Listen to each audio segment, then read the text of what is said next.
Oke, sambil lanjut ya, pelan-pelan kita perbaiki. Mungkin ada masalah di kita. Iya, mungkin di sinyal atau di Audionya lupa teknis. dimatikan pastinya.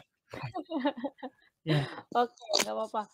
Jadi kemarin di sosial media, di Instagram kita khususnya kita udah gembar-gembor nih soal eh, salah satu tokoh atau maestro yang kita upload videonya di Instagram yang main alat musik khas lah dari salah satu kota di Tangerang, salah satu kota di Tangerang, salah satu daerah di Tangerang gitu.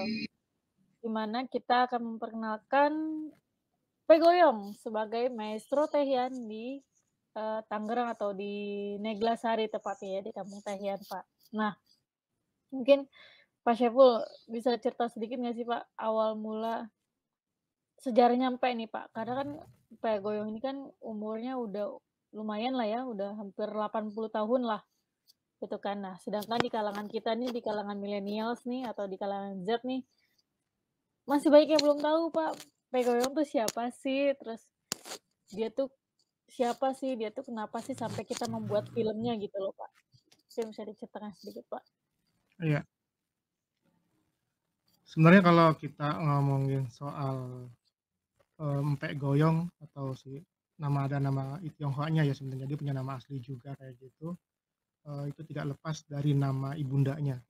Ibundanya itu adalah Pang Cinyo, atau kita orang-orang Cina Benteng kenalnya namanya adalah Encim Masnah. Encim itu bibi ya. Jadi nama panggilan Indonesianya, nama Cina Bentengnya itu Masnah. Tapi nama aslinya Oh, Pang Cinyo. Nah, sekitar tahun 2010 tuh kebetulan Dabe itu pernah bikin bikin film The Legend of Pang Cinyo kayak gitu ya. Itu bikin sekitar dokumenter panjang sekitar lebih dari 40 menit kayak gitu. Lama juga ngikutin ibu apa Enci Masna kayak gitu. Dan saat syuting kebetulan saya juga sempat sempat apa namanya sempat lihat juga tuh, kenalan bukan kenalan sih ya, cuma ngelihat sempat ngambil gambarnya juga tuh si Empek Goyong tuh. Nah, ternyata si Masna tuh cerita bahwa Empek Goyong tuh adalah salah satu anaknya, anak tunggalnya ya. Karena dia sebelumnya juga kan kebetulan Cim ini kan sering apa namanya sering nikah juga kayak gitu. Nah, dari pertemuan itu sekarang setelah Cimasna itu dikenal sebagai maestro Gambang Kromong. Jadi saat itu lagi film itu dibuat, Encim itu adalah satu-satunya eh, perempuan yang hafal lagu-lagu klasik Gambang Kromong kayak gitu. Nah, karena itu dia dikenal sebagai maestro, dikenal sampai dia diabadikan, direvitalisasi oleh Ford Foundation kayak begitu. Nah, kita sempat bikin salah satunya pernah dijadikan news feature gitu untuk program Liputan 6. Tapi pada akhirnya saya buat film dokumenter panjangnya juga sampai berapa kali syuting ya, 2 kali panjang juga sampai sekitar 1 tahun syutingnya, dan sempat berkali-kali melakukan editing kayak gitu ya. Tidak pernah puas dengan hasilnya kayak gitu. Tapi pada akhirnya filmnya jadi, dan itu menjadi saya kira menjadi satu-satunya film tentang Encim Masnah kayak gitu yang panjang sampai menggambarkan bagaimana kehidupan Encim Masnah yang sesungguhnya. Jadi cuma kita yang mengajak Encim Masnah itu ketemu, datang ke vihara. Encim Masnah ini, Cina Benteng ini kan unik ya. Mereka tuh turunan separuh dari Tiongkok, separuh dari orang Betawi kayak begitu. Perkawinan, akulturasi kayak gitu. Nah, secara agama mereka ada yang menganut ke Konghucu atau ke Buddha. Tapi separuhnya lagi nggak jelas agamanya apa kayak gitu. Jadi Encim Masnah salah satunya.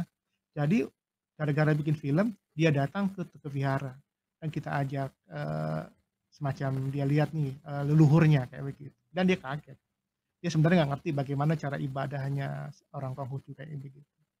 Nah, pada singkat cerita pokoknya kita kita punya catatan panjang tentang Gambang Kromong dan Encim Masnah, dan tentu saja dengan Cina Benteng kayak gitu.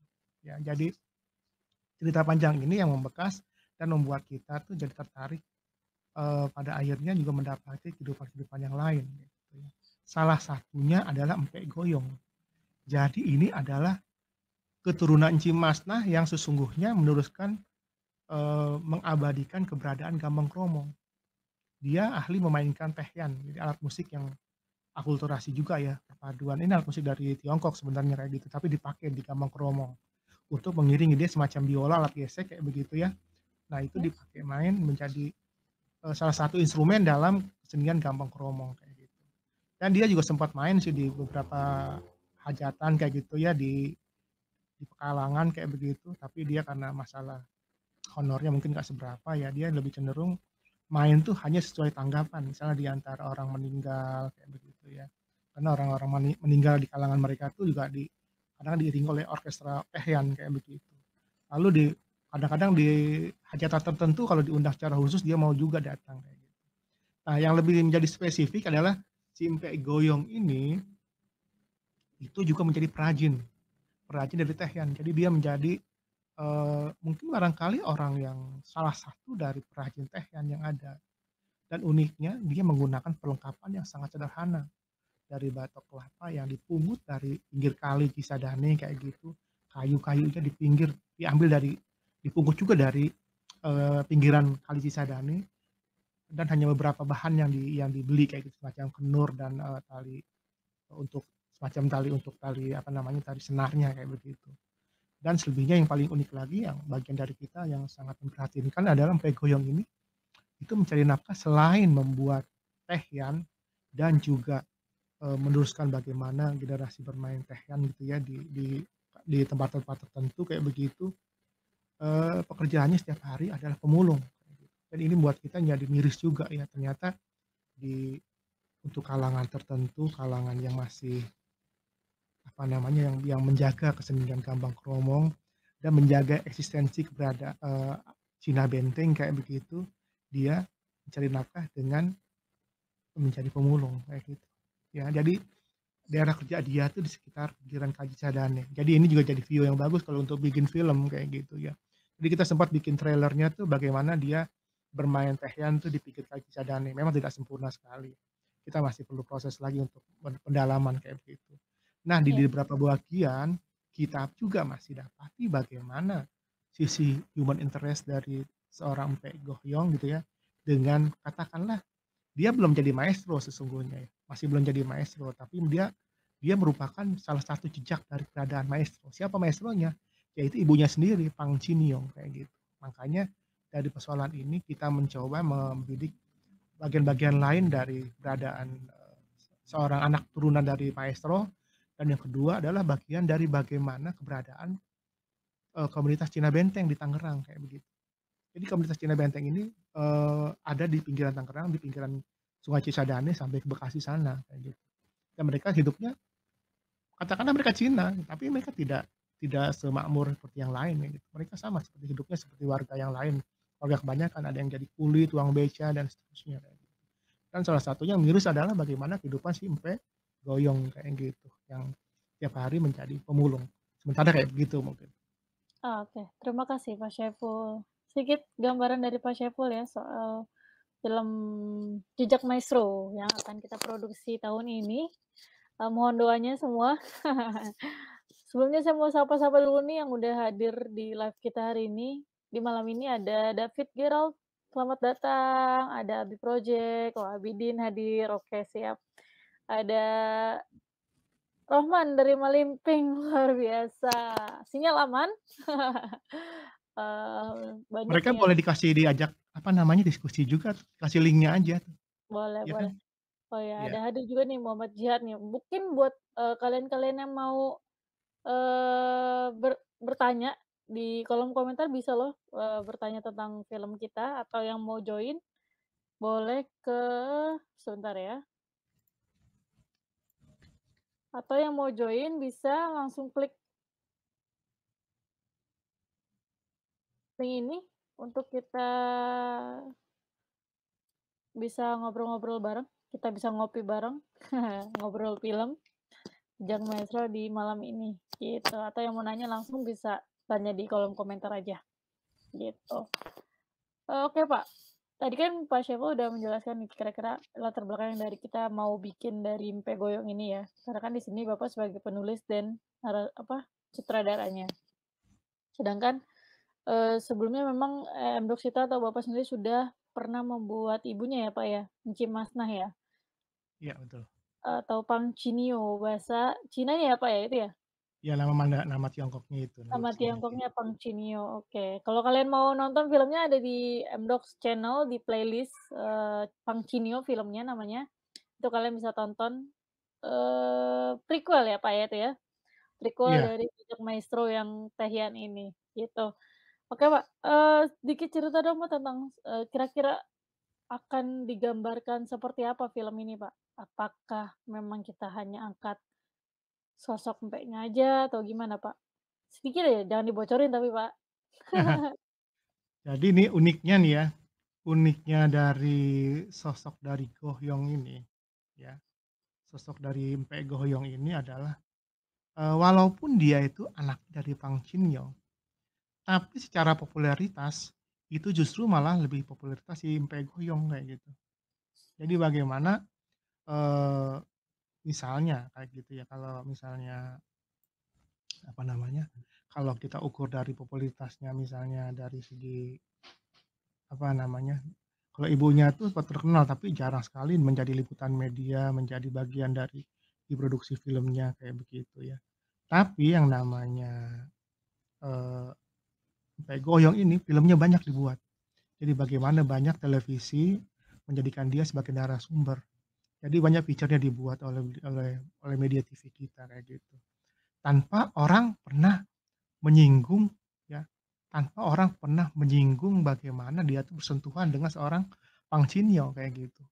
Nah, Jadi jadi ya bagian ini yang sebenarnya orang tuh sepertinya terputus tuh bagian itu tuh, terputus antara koneksi antara Empek Goyong dengan Enci Masnah kayak gitu. Dan Enci Masnah itu lebih lebih legendaris, dia betul-betul seorang maestro kayak gitu.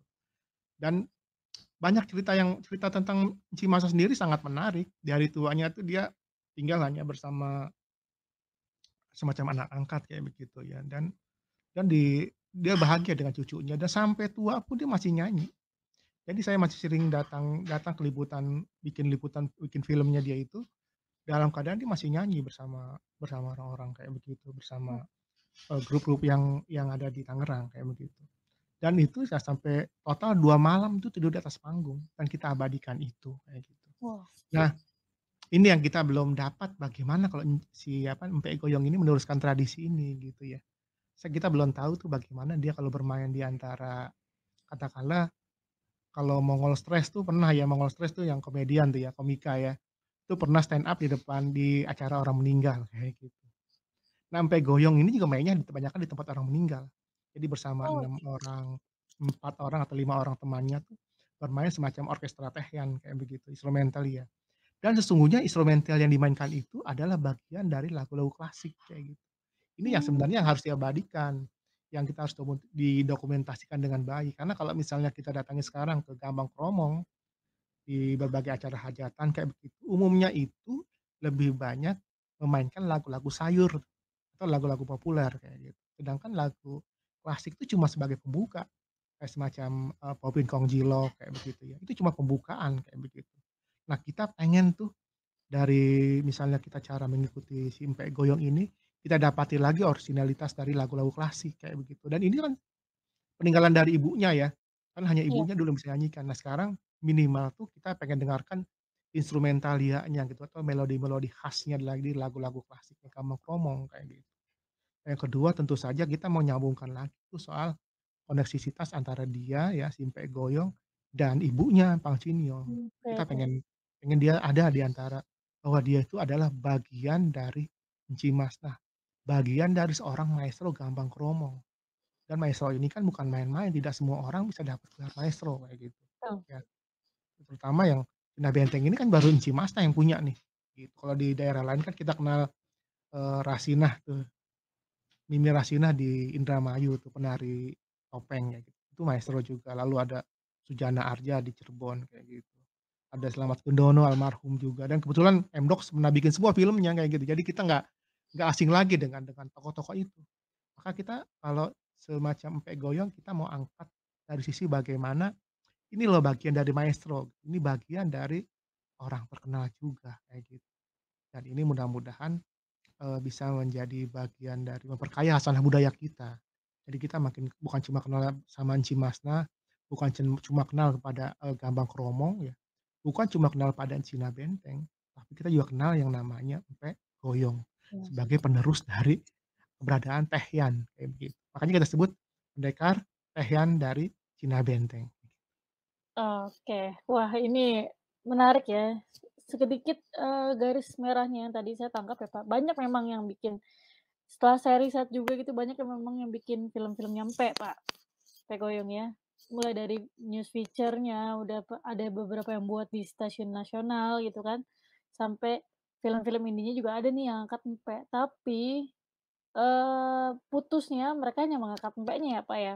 Iya, Nggak betul, mengangkat siapa di balik empek, atau siapa latar belakangnya empek nih, atau lahir dari mana nih Mpe Goyong sampai dia bisa menjadi seperti itu, atau bahkan sekarang udah bisa dibilang maestro ya, Pak, sebenarnya.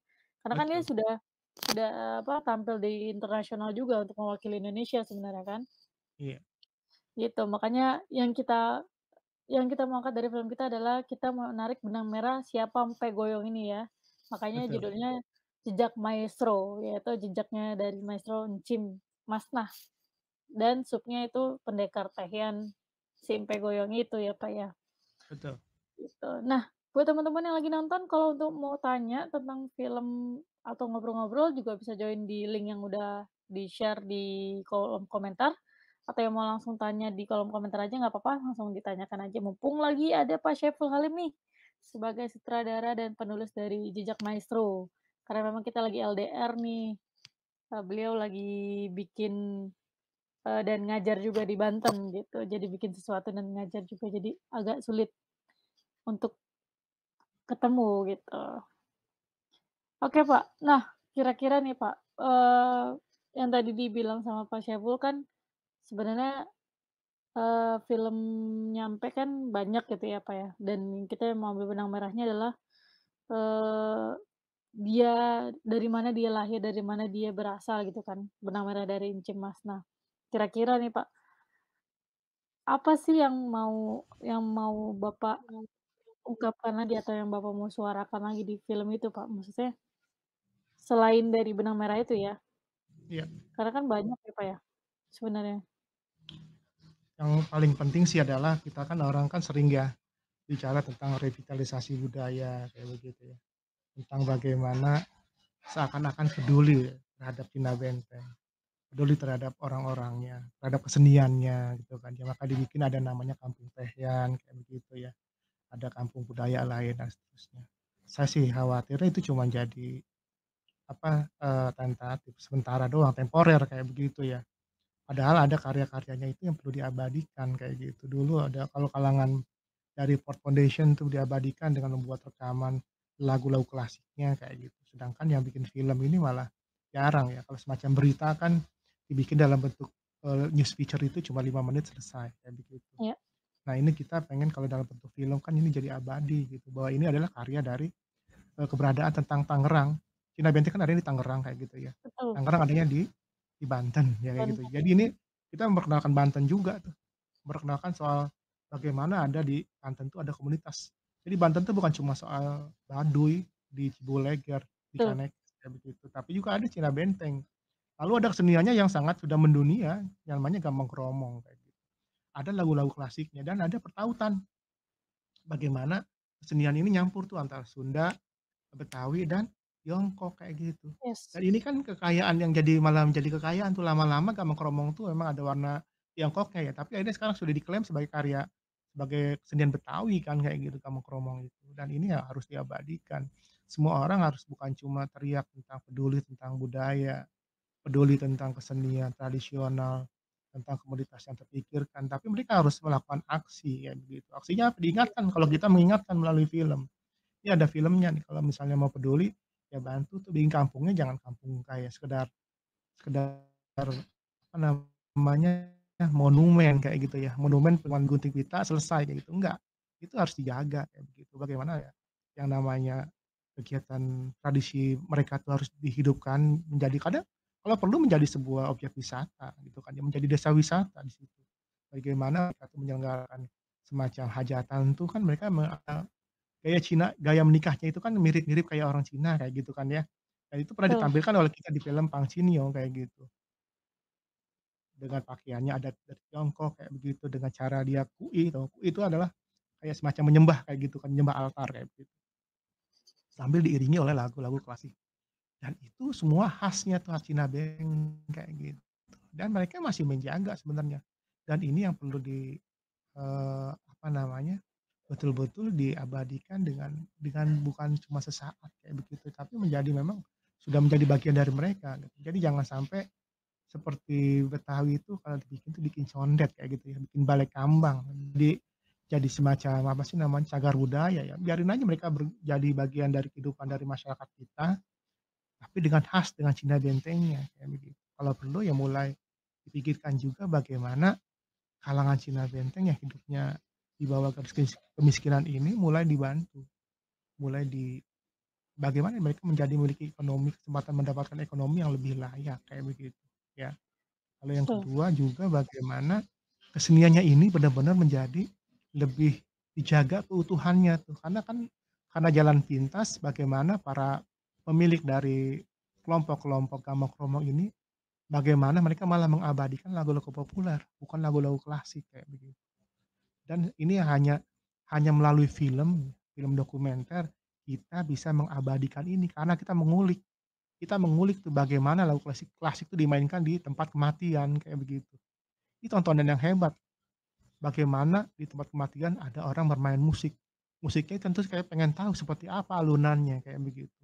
Tidak ada syair ya, pasti instrumental dia. Bahkan kalau ada syair kan cuman Cimasna yang bisa nyanyi kayak begitu, karena selain itu nggak ada lagi penyanyi yang bisa nyanyi lagu-lagu gambang kromong klasik kayak begitu. Jadi sekali lagi ini pesan moralnya itu adalah kita bagaimana aksi pedulinya itu, peduli terhadap kesenian, terhadap keberadaan komunitas adat kayak begitu, ditunjukkan secara nyata, bukan sekedar basa-basi. Nah itu kita pengen semua kalangan tuh peduli itu, jangan sampai kayak tempo hari tuh pernah ada kegiatan apa namanya, semacam acara ritual masyarakat adat di apa namanya, Lebak Selatan tuh ya, itu malah jadi ajang, kampanye. Kampanye waktu pilkada. Jadi waktu pilkada, calon gubernur datang ke sana tuh. Tapi setelah pilkada selesai, ya selesai juga tuh urusan dia dengan masyarakat adat gitu kan. Nah kita pengen jadi dengan keberadaan ini, kita melalui film ini kita mengingatkan ada tuh tentang keberadaan Cina Benteng, ada keberadaan, keseniannya, gambang kromongnya, dan juga ada keturunan-keturunan dari para maestro di sana. Dan biar tuh kita bermasyarakat pada akhirnya. Kita bermasyarakat dengan masyarakat tuh jadi tahu tuh, bermasyarakat dengan orang-orang Cina Benteng, dengan para seniman tradisionalnya dan seterusnya kayak gitu. Jadi kita orang akan bukan cuma tahu apa namanya, almarhum Slamet Kundono atau Bumi Lassina, tapi tahu juga yang namanya Empek Goyong kayak gitu, kira-kira. Oke. Itu singkat, padat, dan jelas sekali nih dari Pak Syaiful nih. Dari Kang Ireng nih, kalau saya sih pengen ketemu langsung katanya sama sang maestro. Boleh, sok atuh ke Tangerang, yuk kita akan mulai produksi nih ya, Pak, ya. Insyaallah akhir Januari, Februari ini nih, karena ada Iya momen-momen insyaallah yang bisa kita ambil juga untuk dokumenter, gitu. Nah, Pak Syaiful tadi menyinggung soal, alat musik tehian itu udah agak menyatu ya, bukan menyatu ya, kayak udah disamar-samar gitu ya, Pak, antara gambang kromong dari Betawi ke Cina Benteng itu sendiri ya, Pak, ya? Nah, menurut Bapak nih kan, Bapak kan sebagai pengamat budaya iya. juga nih, Bapak kan penulis buku, suka nulis buku soal budaya juga. Menurut Pak Syaiful sendiri, dari mata Pak Syaiful gitu, alat musik tehian itu sebenarnya asalnya dari mana, Pak? Gitu. Karena kan banyak ya yang belum tahu, justru saya pun gitu kan sebagai generasi milenial gitu ya, saya baru tahu pas saya riset soal alat musik tehian itu dari mana, saya baru ngeh. Selebihnya saya nggak tahu, saya tahunya justru ya gambang kromong itu yang dari Betawi, gitu, Pak. Iya. Kalau tehiannya sendiri itu sebenarnya khasnya dari Tiongkok sebenarnya. Dan selain selain dari tehian, itu dia punya saudara juga tuh. Saudaranya itu tergantung dari besarnya batok kelapa di bawahnya itu tuh ya. Jadi ada Mhm. macam-macam namanya juga tuh. Nah kebetulan, saya sempat dulu pernah lihat juga di rumahnya Mpe Goyong kayak gitu. Jadi mereka punya nama masing-masing, saya lupa nama-namanya ya, karena namanya berbau Iya Tiongkok kayak iya. begitu ya. Dan itu semua di rumahnya jadi semacam museum, museum, yang menunjukkan beberapa alat dengan bunyi yang beda-beda kayak gitu. Jadi Nah kalau itu begitu dia yang dimainkan tuh perlu mirip kalau pelajari. misalnya kayak kayak orkestra itu ada violin kayak gitu ya, ada biola kayak begitu, lalu ada cello kayak gitu ya. Jadi mereka kalau dipadukan mirip kayak begitu kalau musik modern kayak. Nah itu di apa namanya, sekarang itu yang mengabadikan semua keberadaan alat-alat itu. Jadi bukan cuma Tehian ya, karena Tehian ini punya saudara-saudara lain tuh, nama saya namanya lupa kayak gitu. Dan ini memang asli dari sana, dari Cina kayak begitu, ya. Oke. Nah, begitu dia beradaptasi dengan gaya musiknya, Betawi dan Sunda, maka masuklah gendang. Gendang itu Mmm, adanya kan di Sunda tuh kan ya, kayak iya. kita jaipongan segala macem tuh masih kita kenal tuh yang namanya gendang. Lalu di Betawi di Jawa juga ada yang namanya gambang tuh yang pukul tuh besi itu ya. Iya. Terus, dari bambu dipukul kayak gitu. Lalu ada kromong, kromong itu yang dari logam kayak begitu. Kromong ini malah di Jawa tuh ditemukan kayak gitu, di Jawa Barat ya. Nah kalau gambang ini malah adanya di Betawi tuh, makanya disebut gambang kromong. Jadi gambang kromong itu paduan dari alat-alat tatabuhan yang terbuat satu dari bambu ya, itu yang namanya gambang, lalu yang kromong itu yang dari besi, dari laut tembaga kayak begitu. Nah Mmm. di Gambang Kromong menjadi keunikannya menjadi pembeda dibandingkan kesenian di Jawa Barat atau, Jawa Tengah adalah keberadaan tehian kayak begitu. Jadi kalau misalnya nggak ada tehian, itu bukan Gambang Kromong namanya. Nah tehian ini yang menjadi khasnya dari keberadaan Gambang Kromong. Dan ini yang sebenarnya kalau misalnya mau merujuk ke kesenian aslinya mereka yang disebut yang disebut cokek itu ya. Iya, Cokek itu kan cokek. sebenarnya ada diartikan sebagai penyanyi. Tapi kalau kita sekarang banyak orang mengartikan sebagai penari, penari-penari yang nemanin orang-orang di Pekalongan kayak gitu ya. Nah itu Cokek. sebenarnya cokek itu adalah penyanyi. Nah mereka nyanyi itu diiringinya cuma dengan tehian kayak gitu. Dan sayang Oh. sekarang udah nggak ada kayak gitu ya. Yang ada dulu, terakhir Cincimashna waktu itu dibuat dalam waktu ketika rekaman untuk Ford Foundation. Nah, Mmm. begitu untuk yang sekarang, saya pikir hanya tinggal Gohyong gitu yang hafal, memainkan lagu-lagu klasik kayak gitu. Sejatinya waktu mainkan, alat musik apa namanya, musik klasik ini dia memang tempat yang harusnya memang tempat yang khusus ya, kalau nggak di tempat di atas panggung kayak begitu, di hadapan penonton, ya orang nggak ada yang nyimak, nggak menarik kayak begitu. Tapi ini nilainya tinggi, historisnya tinggi kayak begitu. Jadi kalau misalnya yang paham ini akan menjadi sesuatu yang sangat historikal kayak gitu ya. Jadi orang akan menjadi terkenang dengan leluhurnya, secara apa namanya, batiniah dia tuh ya, psikologi dia tuh akan diajak tuh ke daerah leluhurnya kayak begitu. Dan ini adalah betul-betul menjadi sesuatu yang sangat mahal sih. Makanya disebut kenapa Encik Mas Tan disebut maestro karena dia memainkan musik yang mahal kayak gitu, dan ini enggak hanya kalangan tertentu yang bisa memainkan. Nah saya pikir makanya Gohyong besar kemungkinan bisa menjadi bagian dari maestro itu. Karena dia yang sekarang nih harusnya dia lari bagaimana mengabadikan musiknya itu gitu. Ini yang sebenarnya, keinginan kita tuh Mdocs tuh memproduksi film ini adalah bagaimana kita mau mengabadikan musik-musiknya ini. Kita pengen dia mainkan secara utuh kalau perlu ya, walaupun durasi jadi panjang. Tapi tentu saja kita harus akali bagaimana ketika musik ini mengalun kayak begitu, kita harus sisipkan gambar-gambar menarik untuk membuat penonton tidak jenuh, tapi bisa merasakan, suasana lagu itu, lagu-lagu klasik itu. Itu yang kita harapkan.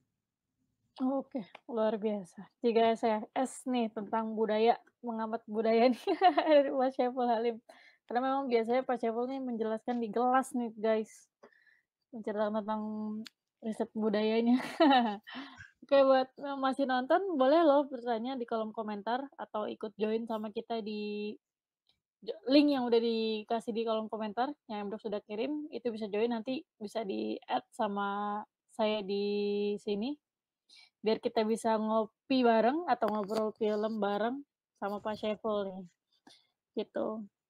Nah, dari penjelasan Pak Syaiful kira-kira di sini teman-teman ada yang paham nggak sih? Atau ada yang enggak nggak sih sama artinya gambang kromong, ternyata gambang itu beda ya Pak sama kromong ya? Saya pikir Iya, itu satu kosakata atau satu ini gambang kromong. itu beda itu. Iya, oke berarti, kira-kira nih Pak, mengulas sedikit kita memproduksi lah, kira-kira kita butuh waktu berapa lama sih Pak untuk mengerjakan film Jejak Nah, Maestro ini itu? dia. Kita, kebetulan kemarin, apa namanya, gagasannya itu kan mendadak juga ya. Mendadak bukan mendadak sih sebenarnya, dari rembukan teman-teman kemarin sepanjang bulan-bulan kemarin kita dikurung pandemi, kita ngobrol-ngobrol bikin apa, kayak begitu yang lebih bermanfaat. Lalu ada kemarin ada sempet pancingan juga tuh bagaimana teman-teman di Pemda Tangerang gitu kan ya, ingin juga, Gerakan Ekonomi mengabadikan Kreatif Tangerang Pak, kebetulan ada apa, yang hadir nih, dari Gecraft, Gerakan Ekonomi Gcraft Kreatif ya. Nah itu kan Tangerang. kalau kita membayangkan Gcraft tuh membayangkan seperti Bekraf ya. Dulu Bekraf mem-backup kita ketika kita mempromosikan film kita E3YM tuh di Betul, Akatara, sebelum Pak Sandi Uno menjadi menterinya kayak gitu. Nah kita 2 kali tampil di Bekraf kayak gitu, di acaranya Bekraf Akatara. Dan kita kemarin juga berharap, lembaga yang ada di tingkat Pemda ini juga mulai memikirkan satu portofolio, jadi semacam katakanlah film dokumenter, karena ini kita Tangerang belum ya, tapi kalau misalnya kita melirik, jauh di sana negerinya Sultan ya, di Sultan Betulan tuh di Jogja kayak begitu, mereka sudah bikin film yang harganya mahal termasuknya film, betul, namanya sorry, Tilik apa? Sorry, iya, Tilik ya. Tilik itu dibiayai oleh Pemda Jogja itu sampai sekitar kalau saya hitung 500 juta itu nggak cukup, tapi Pemda tuh membiayai dan film itu menarik. Jadi yes, secara nggak langsung tuh mereka mengangkat budaya soal budaya Jawa diperkenalkan melalui film, kultur Jawa diperkenalkan melalui film.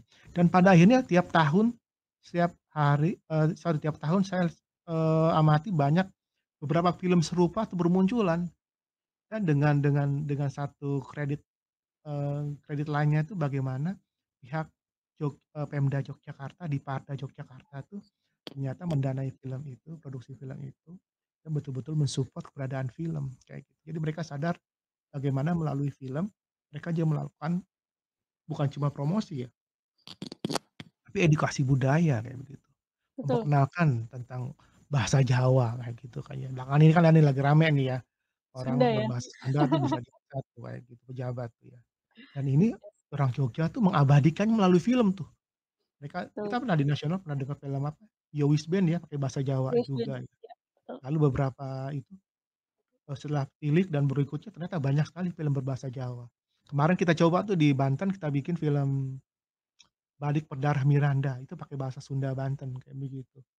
Dan ya memang penggarapannya belum sempurna karena yang bikin, kebetulan teman-teman mahasiswa yang baru belajar film, bagian dari kegiatan pengabdian masyarakat kita kayak gitu. Dan itu kita mencoba itu mengabadikan bagaimana membuat film melalui bahasa Sunda kayak gitu.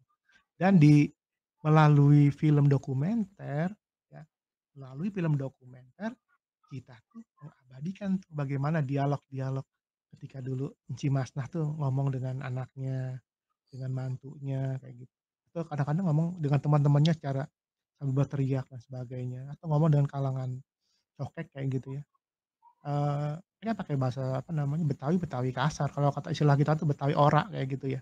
Jadi, yes, ngomongnya cuman 2 kalimat, tapi sambil ngincek gas gitu kan ya. Jadi kenceng suaranya tuh. Ya Valentino Rossi ngincek gas. Nah kayak gitu, itu gayanya Betawi ora kayak gitu. Dan si Masnya kasih lihat kayak gitu, bagaimana dia ngomong, bagaimana berdialog. Tapi sepanjang film itu saya nggak pernah dilihat dia nangis, nggak pernah lihat dia tuh sedih kayak gitu. Jadi luar biasa mereka tuh orang pribadi-pribadi yang tangguh kayak gitu. Dan ini kita kita abadikan tuh kayak begitu. Jadi kekayaan bahasa juga kita coba abadikan, bukan cuma lagu-lagu dan musik ya, tapi bahasanya juga, adat istiadat mereka kayak gitu. Jadi dokumenter itu saya tidak tahu pasti berapa lama kita akan produksi. Saya nggak yakin juga, eee, ta pertengahan tahun ini kelar, nggak mungkin kayak gitu. Karena ada beberapa momen yang tidak bisa saya sebutkan kayak gitu ya, karena itu menjadi bagian kekayaan saya kayak gitu ya. yes, Yang itu yang harus diambil gambarnya, harus diambil momennya kayak begitu, ya. Jadi ini kita masih butuh waktu riset sambil jalan, biasanya saya kayak begitu ya, riset sambil jalan, kelar mungkin katakanlah kelar 8 bulan, alhamdulillah kita edit sekitar 1 bulan, 2 bulan. Jadi mudah-mudahan sih di Festival Film Indonesia tahun ini bisa ikutan lagi. Kita udah lama Amin. kita bukannya nggak lama, kita tetep tiap tahun tetep ikut ya walaupun kita kalah maksudnya. Bukan Kita kalah, bukannya Pak. merasa kalau kita bukan lagi soal kalah menang, tapi bagaimana kita konsisten gitu kan, bagaimana kita konsisten memproduksi film, Betul. bagaimana kita konsisten meramaikan Festival Film Indonesia ya sebagai, rumah kita untuk menunjukkan keberadaan film-film Indonesia kayak begitu, dan terus kita terus produksi kayak begitu. Jadi walaupun yang bikinnya mahasiswa saya, yang di Banten tuh tetep tuh ya saya kirim juga ke Festival Film Indonesia. Kalah ya nggak apa-apa, namanya juga nyoba kan kayak gitu ya. Kadang-kadang syutingnya pakai handphone kayak gitu, tapi dapat tempat yang eksotik kayak gitu, tetap saya kirim juga ke Festival Film Indonesia. Tetap dinilai juga oleh juri kayak gitu, sempat masuk ke katakanlah semacam, 20 besar atau apa, official selection lah kalau misalnya di festival-festival resmi ya, karena jurinya minta linknya tuh. Dia karena pengen menilai tuh, saya tahu jurinya siapa, karena jurinya kan teman-teman kita juga tuh ya. Nah, itu bagian dari konsistensi itu. Jadi saya harap sih kalau misalnya rezekinya masuk ya, ada, yang bisa bantu dana, karena kita kan agak agak kewalahan juga nih, di Iya, pendanaan ini kan, kerja dengan teman ada dulu-dulu kalau dulu-dulu tuh kita misalnya kerja kerja tuh nggak terlalu bergantung soal dana. Karena misalnya kita harus narasumber harus kita kasih uangnya juga tuh. Karena dia harus betul, mengorbankan waktunya sekian berapa jam. Bukan berapa jam lagi, berapa hari kayak gitu. Dan itu saya nggak mau lagi kita tuh gratisan ke dia, tapi dia harus dapat haknya dia kayak gitu. Dan ini kita harus mikirin, terus juga kalau kita mikirin alat, kita sih pengennya alatnya tidak lagi sederhana, tapi ada alat yang lebih canggih lagi kayak gitu ya, biar gambarnya lebih kinclong lagi kayak gitu.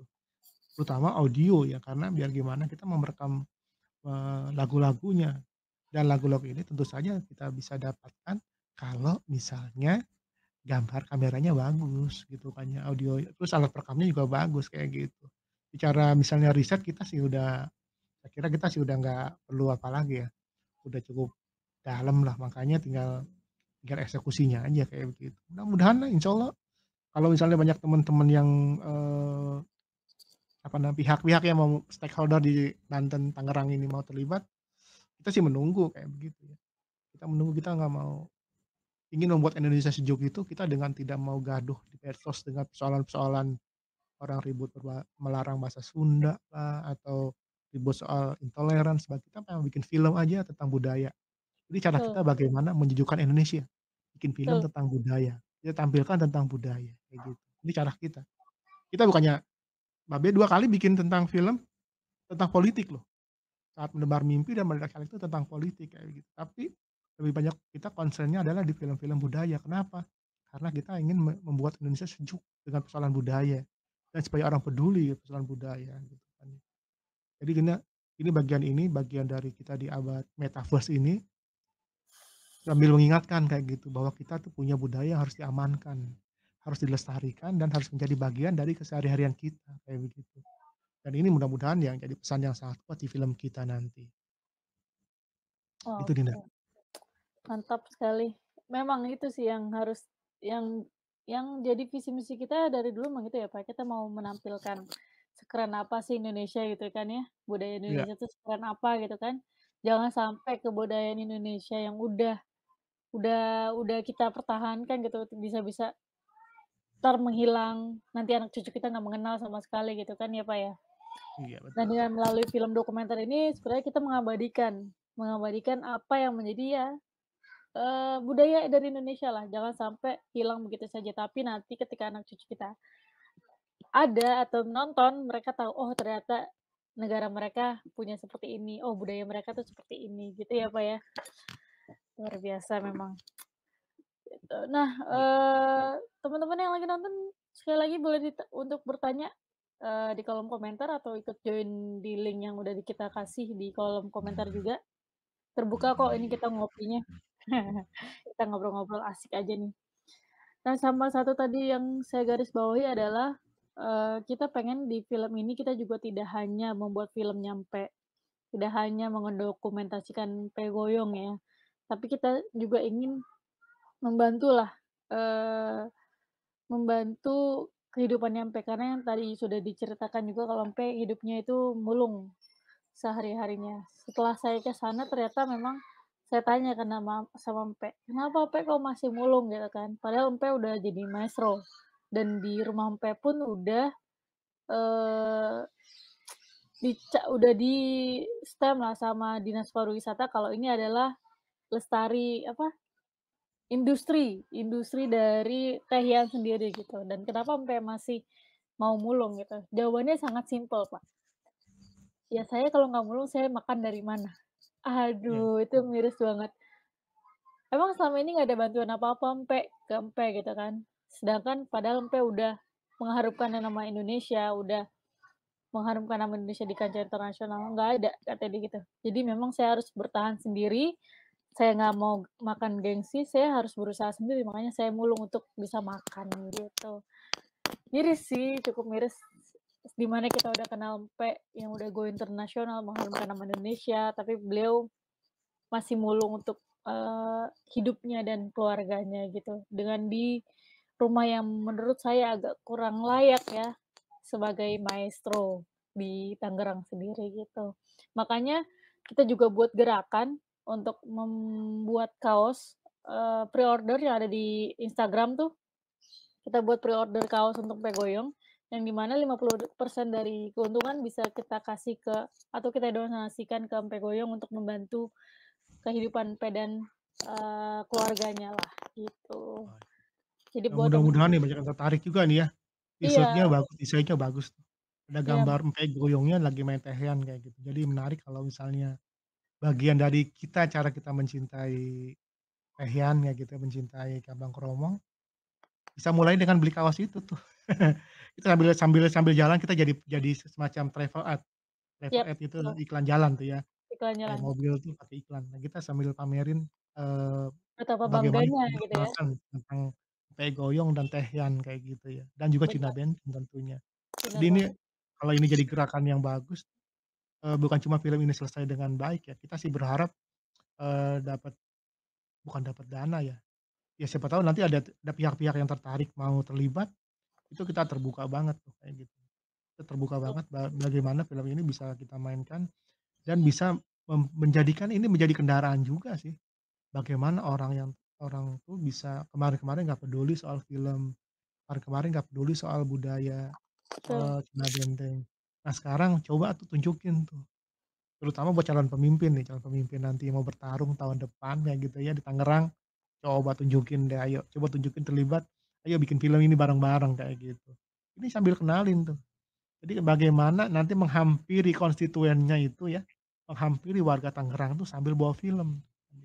Jadi bukan cuma soal suruh nyoblos tuh, nyoblos tentang diri dia, tapi juga bagaimana dia harus mencoblos pilihannya kepada kesenian tradisional, tentang betul, masyarakat adat yang namanya Cina Benteng, kayak begitu. benar. Jadi kita dengan demikian tuh, kita nggak perlu gembar-gembor tuh soal, apa namanya, toleransi, intoleran, tuh enggak, melalui Betul, film ini kita malah menunjukkan tuh yang namanya toleransi kayak begitu. Kita peduli tuh, kita peduli orang yang agamanya ya katakanlah bukannya nggak jelas ya, satu sisi dia sepertinya di KTP-nya Islam loh, KTP-nya Islam, tapi padahal dia nggak kepelihara juga gitu kan ya. Leluhurnya juga enggak juga, jadi gantung banget tuh.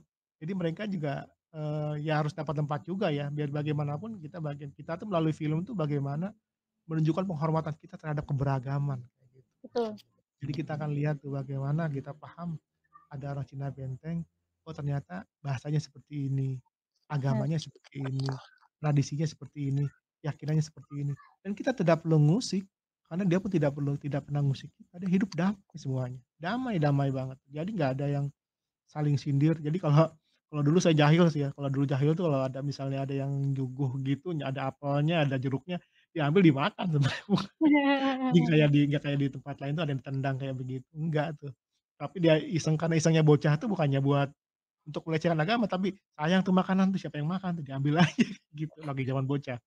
Nah itu kita apa namanya, itu bagian dari keunikan keberagaman kita tuh. Jadi kita tuh melalui Cina Benteng ini, film Cina Benteng melalui film Jejak, Maestro, kita melihat tuh bagaimana kita memelihara keberagaman, tentang betul, kebinekaan kayak begitu. Ini yang sesuatu yang mahal tuh. Makanya kalau film budaya tuh nggak di-support, aduh ini deh payah deh, support pokoknya deh, ini Indonesia banget. bahwa kita rindu Indonesia yang seperti ini. Jadi kita tuh nggak terganggu dengan persoalan era, apa namanya, era disrupsi digital, era metaverse kayak begitu, atau revolusi industri yang sekarang bukan lagi 4.0 ya, tapi sudah Survive. 5.0 kayak begitu.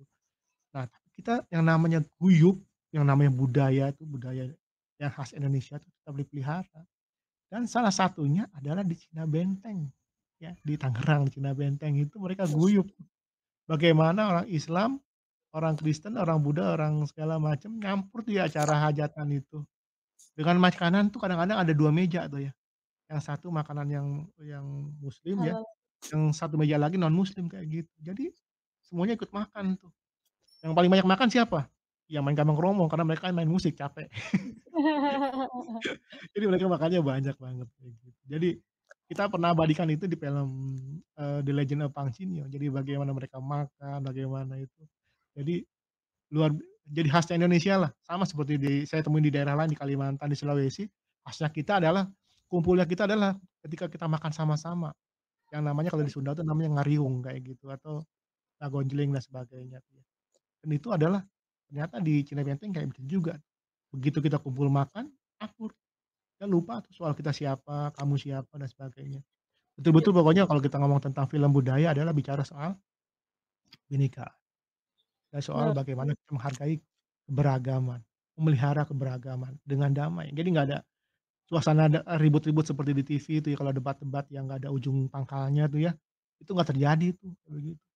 Nah, itu ditemui kita di film dokumenter. Dan lebih khusus lagi kalau misalnya ngomongin tentang film dokumenter tentang Cina Benteng, ada satu poin yang paling paling hebat dari mereka. Saya nggak pernah lihat si Inci Masnah dulu tuh nangis, nggak pernah lihat Inci Masnah tuh bersedih, nggak pernah lihat dia tuh galau atau segala macam. Dan semuanya happy-happy aja. Padahal mereka tuh tiap hari hidup dalam keadaan yang serba kekurangan, kayak begitu. Termasuk Mpe Goyong. Mpe Iya, Goyong itu betul. juga sampai sekarang juga kan dia pemulung kayak gitu. Tapi kan coba, pernah nggak dia lihat keluh, lihat dia Nah, nangis atau bagaimana? Enggak. Mereka tuh orang-orang yang tegar kayak gitu dan ini adalah gaya Indonesia, tegar menghadapi segala macam apapun. Coba kalau lihat kita di negara maju, di Jepang, di Amerika kayak begitu. Banyak orang bunuh diri karena memang mereka tidak mampu menghadapi tekanan hidup. Tapi betul. orang-orang kita susah tapi enjoy kayak gitu, happy aja hidup. Dia siang ngambil mulung, apa namanya, botol-botol bekas, nanti siangnya dia bikin tehian, malam main tehian kayak begitu. Santai-santai, happy hidupnya kayak begitu. Dan ini adalah gambaran tentang bagaimana melalui film tentang budaya ini, kita bisa dapat apa dan bisa menghidangkan apapun kayak begitu. Dan ini insya Allah menjadi hasanah yang sangat bagus untuk masyarakat kita kayak gitu. Betul sih, setuju banget sama statement dari Pak Syaful. Karena memang ini adalah bagian dari dokumenter ya. Film itu menciptakan hasanah ya, Pak. Iya. Hasanah. Nah, eee, cukup menarik, obrolannya nih. Mungkin dari teman-teman ada yang mau bertanya di kolom komentar silakan loh, biar kita nggak asik ngobrol sendiri nih, berdua doang ngobrolnya, kita bisa ngopi Iya. bareng. Kalau enggak Iya, disapa-sapa aja Dinda tuh. iya. Ada nih Pak Heru nih dari oh ini ketua Gcraft nih Pak Heru, silakan dong Pak Heru. Ya kalau bisa gabung Pak Heru tuh kita Kita biar kita gabung bisa Pak Heru kenalan biar kita juga gitu. Terus heeh. Dinda keponakan saya nonton juga tuh, keponakan saya tuh masih umurnya kelas 5 SD, Halo namanya Muhammad Rizky di ya? Kiki, ah, iya nih, Oke, Rizky ayu. nama panjangnya Rizky Febian. Rizky Febian mau jadi penyanyi ya? Luar biasa. Iya, iya, ikut nonton juga tuh Oh bagus, dari jadi dia Angke ikut City juga belajar hadir kuliah nih. juga tuh, kuliah tentang budaya tuh. Dari Angke Iya, City hadir. Oh Neglasari nih Pak Heru luar biasa. Kita dari Misbah ke Mas Misbah, ayo join Mas Misbah, kita bisa ngobrol-ngobrol nih Mas Misbah. Ada juga dari Mas Gunawan nih. Mana nih Mas Gunawan? Yuk yang mau join bisa ada link di kolom komentar yang dikirim sama Mdocs itu kalian bisa klik, nanti bisa disatukan sama kita di layar live streaming kali ini, biar kita bisa ngopi bareng, ngobrol film, gitu. Nah, ngomongin soal ini Pak, apa, tadi yang Mbak film itu film Indonesia tuh mulai ini ya, mengangkat atau sering angkat isu-isu soal budaya nih, di antaranya kayak yang tadi bahasa Jawa dipakai di film Tilik gitu kan, terus di Iya. Yowes Band. Ada salah satu film yang kemarin menang Oscar, menang Toronto juga, Pak, Yuni, Pak. Nonton film ini, Pak? Iya, kemarin sempet nonton juga tuh. Nah, itu adalah salah satu film yang mengangkat, bahasa daerah juga, Pak. Kalau nggak salah tuh bahasa Jaseng ya? Jawa Sunda ya? Kalau Jaseng itu ya, Pak, ya? Bukan, apa judulnya sorry? Yuni, film Yuni, Pak. Uni ya? Kamila Andini. Yang iya itu yang Itu bikinnya jagoan semua itu. iya, syutingnya di Banten ya, Pak, itu kalau nggak salah. Oh gitu ya. Iya, Nah dia makanya tuh harusnya kemarin tuh saya kemarin tuh mimpinya tuh kemarin Badik Berdarah Miranda itu sebenarnya juga lebih bergigi sih sebenarnya sih. Paling enggak tuh kita mulai coba tuh bagaimana memperkenalkan, keindahan Sawarna, Pantai Sawarna, terus juga dengan bahasanya yang unik kayak begitu dan itu sebenarnya hampir dapat sih poinnya sih gitu ya, cuman, masih belum belum maksimal ya di apa namanya, di penggarapannya kayak gitu. Jadi kita berharap sih kalau bisa nanti suatu saat bikin di Malingping itu atau di daerah Baya sana ya, karena view-nya kan bagus banget tuh. Eee, kita ja kita harus alihkan bagaimana bikin, film-film pendek kayak begitu ya, film-film bener, fiksi kayak begitu pendek, dan kita menjual bagaimana keindahan keindahan tempat di sana. Jadi model-model FTV sih kayak gitu ya. Karena biar bagaimanapun gambar yang bagus itu ditunjang oleh panorama yang bagus juga, betul. kayak gitu ya. Dan tentu saja kalau alatnya bagus lagi, nah itu makan makin nendang tuh kayak begitu. Makanya ketika saya bikin tentang Cina Benteng, biar itu nggak kering tuh suasana gambarnya tuh, jadi nggak melulu soal gambar-gambar di Pekalongan ya, orang-orang hajatan, yang nanggap Tambang Kromong, maka saya sempat ngambil gambar tentang kegiatan perahu eretan tuh, yang pakai rakit tuh ya, yang melintasi Sungai Cisadane kayak begitu. Jadi itu ada bagian dari bagaimana mengatur flow film juga, bagaimana menampilkan sisi panorama dari, daerah pemukiman Cina Benteng, yaitu adalah Betul. di pinggiran Sungai Cisadane. Dulunya sih indah dulu, sekarang juga kalau kita dapatin ya dapat juga eksotisnya kayak begitu. Sekarang Nah masih ini indah yang kok, Pak, karena ada beberapa komunitas yang mulai apa ya, merawat Kali Cisadane juga. iya, salah Proses satunya tuh yang dekat konservasi. jembatan yang menuju balai kota itu juga kan memang cukup bagus juga sih. Saya sering apa, lihat dari kejauhan kayak begitu ya. Nah itu juga bagian yang harusnya kita lestarikan, apalagi dengan adanya nanti nih kampung-kampung Tematik. tema ya, kampung tema kayak begitu, kalau menurut saya ini saatnya ini sudah harus diabadikan menjadi sebuah semacam desa wisata. Jadi semacam tempat-tempat itu jadi lokasi syuting film dan seterusnya dengan Betul, suasana-suasana yang khas daerah itu, kayak begitu. Jadi kita menciptakan, semacam Hollywood kecil lah kayak begitu ya, tapi benar. itu asli di daerah sendiri dan di lokasi yang sangat sederhana dan sangat asli, orisinal kayak begitu, otentik kayak gitu ya. Dan ini sangat potensial tuh di pinggiran-pinggiran Sungai Cisadane kayak gitu. Makanya kita pengen juga melalui nanti insyaallah kalau misalnya film apa namanya, Maestro ini kita garap dengan baik di bulan-bulan mendatang, ya kita coba bagaimana daerah-daerah lokasi yang memang menjadi khasnya pemukiman Cina Benteng ini, kita abadikan juga kayak begitu. Jadi kita juga bukan cuman menyoroti daerah kumuhnya, tempat bagaimana Empek Goyong untuk mencari nafkah, mencari Betul, apa, barang-barang yang dipulungnya kayak begitu. Tapi juga bagaimana dia memelihara daerah itu gitu kan, menjaga ekosistemnya kayak begitu. Dan ini barangkali nanti suatu saat menjadi pesan yang salah satu pesan kuat juga di film kita kayak gitu ya. Dan mudah-mudahan tadi teman-teman yang lain juga mau tertarik menggarap ini.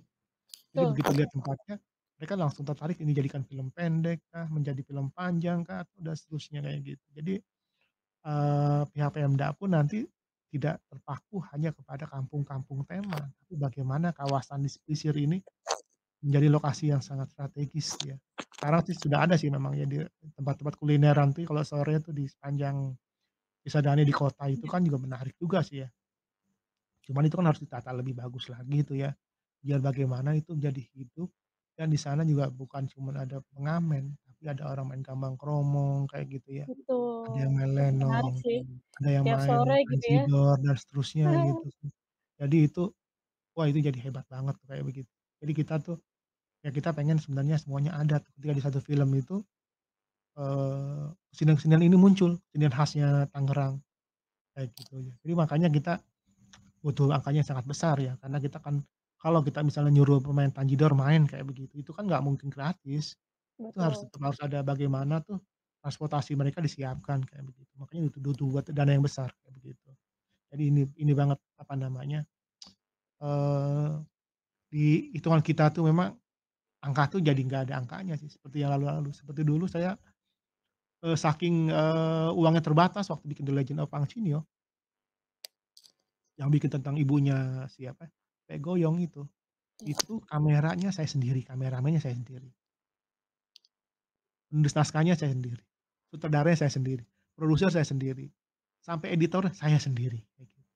Sampai terakhir bikin promosinya, bikin segala macam saya sendiri, kayak gitu. Kenapa? Ya, Karena butuh dana yang besar dan saya tidak mungkin lagi bayar-bayar teman-teman kayak gitu, mahal biayanya, gitu kan ya. Nah, tapi ya pada akhirnya ya kita malah dapat keberhasilannya itu. Jangan salah juga Linda ya, film The Legend of Pang Cinyo itu sempat main juga jadi official selection di, Beijing International Film oh ya, Festival. ya betul. Jadi malah di Beijing itu malah dihargai kayak gitu, sama satu lagi di India. Jadi film kita tuh waktu kita rajin-rajinnya produksi film tahun-tahun 2015, 16 ya, 16 kalau nggak salah ya. Itu hampir semua film kita tuh kita kirim ke festival kayak begitu. Dan ini, betul-betul menjadi saat itu menjadi tempat kita bagaimana kita sangat produktif sekali. Dan mudah-mudahan kita setelah pandemi ini kita mulai menemukan lagi bagaimana kita apa namanya, menggairahkan lagi persoalan perfilman. Seperti Babe bilang tadi, Benar. walaupun film kita nggak terlalu bagus, tapi demi menjaga konsistensi kita meramaikan perfilman Indonesia, kita tetap bikin film dan tetap kita kirim ke festival Indonesia. Juga kadang-kadang di festival film lain juga ya, kayak gitu. Kita kirim juga tetap, kita kita ingin cuma bagaimana kita meramaikan bahwa bahwa setiap apa namanya, setiap festival pun kita datangi, kita ramaikan, biar pokoknya hidup kayak begitu. Perkara menang kalah tuh nomor sekian lah kayak begitu. Kita udah pernah dapat Piala Citra, jadi biasa aja kalau menang itu, kayak begitu kan ya. Kalah juga biasa aja, jadi nggak terlalu jadi sesuatu yang menjadi beban buat kita. Sudah ada yang bertanya tuh Dinda. Kembali lagi ke konsistensi kita untuk bisa meramaikan, perfilman Indonesia sebagai komunitas film di Tangerang ya, Pak, ya. Itu yang digarisbawahi ya, guys. Gitu. Oke, ada yang bertanya nih luar biasa nih dari Muhammad Jihad. Izin bertanya, Pak, mengenai tahap produksi yang harus disiapkan sebelum produksi film dokumenter. Biasanya apa aja yang harus disiapkan, Pak? Waduh, ini mah bisa 6 SKS. Iya, Silakan, jadi Pak. kalau khusus untuk membahas tentang praproduksi itu butuh satu pertemuan tuh 3 SK sorry di Bandung itu malah 6 SKS. 6 SKS Jadi kayak bener kuliahnya kata 6 saya. SKS. Jadi kalau 1 hari itu mereka kalau ketemu saya 5 jam. 5 jam mereka muntah kalau dengerin saya ceramah, kayak gitu ya. Jadi Mungkin kalau secara bahas singkat tentang praproduksi itu bisa sampai 2 sesi kayak begitu. Jadi kita ada Mungkin bisa tahapnya secara kan di secara singkat, nanti kita bisa bikin workshop sendiri ya, Jihad ya, untuk iya. membahas Jadi soal dokumenter. ada yang dipahami itu di produksi film dokumenter tuh sama sih sebenarnya di film panjang juga, film apa, film fiksi juga sama ya. Kita perlu melakukan namanya riset, riset yang bisa lebih panjang. Ini perlu tahap-tahap yang panjang juga. Lalu ada yang namanya tahap praproduksi. Setelah riset ada praproduksi. Ini perlu tahap yang panjang juga, lalu setelah itu baru yang namanya produksi, kayak gitu. Selesai produksi, ada lagi tahap yang namanya pasca produksi, ya. Selesai pasca produksi ada lagi tahap berikutnya, namanya eksebisi, kayak gitu. Jadi rangkaiannya ini menjadi panjang kayak gitu. Jadi makanya kalau misalnya kita ikuti panjang kayak gitu, akhirnya munculnya adalah di budgetnya tinggi kayak gitu. Jadi banyak yang dibutuhkan kita untuk terutama data ya, data, kita meriset data, lokasi, karakter, kayak begitu. Lalu bagaimana ketersediaan alat, lalu Betul, bagaimana, akomodasinya dan seterusnya dan seterusnya. Jadi itu semua butuh butuh peran banyak orang. Produser tuh harus mikirin alatnya, mikirin, uangnya, kayak begitu ya, mikirin transportasinya dan sebagainya. Lalu yang penulis juga harus mikirin dari bagaimana dari sekian banyak data itu harus dirangkum menjadi sebuah sinopsis, menjadi treatment script kayak begitu. Jadi begitu kita syuting itu kita nggak buta. Jadi betul-betul sudah ada bahan yang akan di-syuting kayak gitu. Yang bagian paling sulit itu adalah bikin treatment script sebenarnya. Jadi kita butuh sekitar bisa 1 bulan, 2 bulan untuk menggarap. treatment script kayak begitu. Harus bolak-balik lagi ke lokasi, hunting lagi. Tapi kadang-kadang saya termasuk orang yang nggak sabaran juga tuh ya. Jadi kalau sambil hunting Produksi ya? langsung produksi aja kayak gitu, sayang momennya, kayak gitu ya. Nah akhirnya, babak belurnya di mana, waktu pasca produksi karena saya harus apa namanya, harus mentranskrip banyak film, banyak Dan hasil video. syuting kayak begitu. Jadi kalau dulu tuh mendadak caleg itu, saya lupa ada berapa, karena kita sekarang nggak pakai kaset ukurannya ya, tapi pakai memori kayak gitu ya, ada berapa file kayak gitu ya, apa namanya, satu hard disk kayak begitu. Dan semua dialog-dialognya itu harus ditranskrip. Jadi saya butuh asisten penulis. Jadi selain penulis tuh ada asisten penulis, kerjanya mentranskrip. Semua dialog tuh harus ditranskrip, semua wawancara ditranskrip, kan itu akhirnya total tuh sekitar 150 halaman lebih gitu ya. Setelah saya baca semua baru saya tandain bagian mana ini menjadi narasi, bagian mana yang menjadi, dialognya atau menjadi bagian mana menjadi, bahasa dianya tuh, bahasa apa namanya, monolognya dia kayak gitu. Yes. Jadi di tingkat itu tuh kita sudah bagaimana perlu bermain-main dengan menghitung durasi. Makanya kadang-kadang kita akan lebih capek di tingkat praproduksi ya, dengan sering melakukan baca buku, baca banyak referensi. Yang kedua terus wawancara juga ya. Terus yang ketiga adalah mendatangi lokasi-lokasinya, cari lokasi-lokasi yang akan menjadi bagian dari film kita kayak gitu. Jadi 3 poin ini yang harus dipadukan, setelah itu dapat dirangkum menjadi yang namanya treatment script. Nah, Mmm, treatment script ini yang membuat syuting kita tuh menjadi, pendek. Karena apa? Kita sudah capek di praproduksi. Jadi pas syutingnya tuh kita cenderung akan kita persingkat jadi 1 bulan atau 2 bulan, karena sudah hafal dengan semua rutinitasnya, dengan kegiatannya, dan bagian-bagian mana yang harus kita pertajam, kayak gitu. Jadi ini memang butuh butuh waktu yang sangat panjang buat penjelasannya, kayak gitu ya. Termasuk bagaimana menentukan pemain itu juga nggak gampang. Karena pemain betul, kita ada pemain alami, bukan pemain yang harus kita casting. benar. Tapi pemain-pemain yang dia sendiri yang menjadi diri dia sendiri, kayak begitu. Ini pun kita harus biasakan bagaimana melatih dia tuh tidak canggung, tidak kagok di depan kamera. Ini perlu waktu juga sih gitu kan ya. Kita kan nggak melatih dia, tapi kita bagaimana membiasakan dia terbiasa dengan kamera, kayak gitu. Benar benar Terbiasa banget. dengan lampu, terbiasa dengan perlengkapan sound system kayak gitu ya, ada yang bawa apa namanya, boom kayak begitu. Dan itu perlu waktu juga tuh. Jadi di tingkat praproduksi ini sebenarnya kita sudah sambil menjalankan sekitar 30% atau 20% syuting sebenarnya produksi, gitu. Jadi luar biasa, kalau kita biasanya langsung itu dibarengin dengan Mhm, produksi. Nah kalau saya sendiri kadang-kadang saya penulisnya, saya produsernya, maka saya sutradaranya, maka itu otomatis semua ada di otak kayak gitu. Tinggal kalau misalnya saya nggak nulis, biasanya kameramennya akan bingung gitu kan. Bagaimana, karena dia harus menafsirkan apa yang maunya saya kayak gitu. Nah makanya saya bikin treatment-nya nih. Begitu saya kasih, "Ini baca, tolong bagian ini yang nanti diambil," kayak begitu, gitu. Jadi ini memang perlu trik khusus dan perlu waktu yang panjang untuk penjelasannya. Saya sih nanti kapan-kapan kita bikin sesi sendiri bagaimana kita, siap.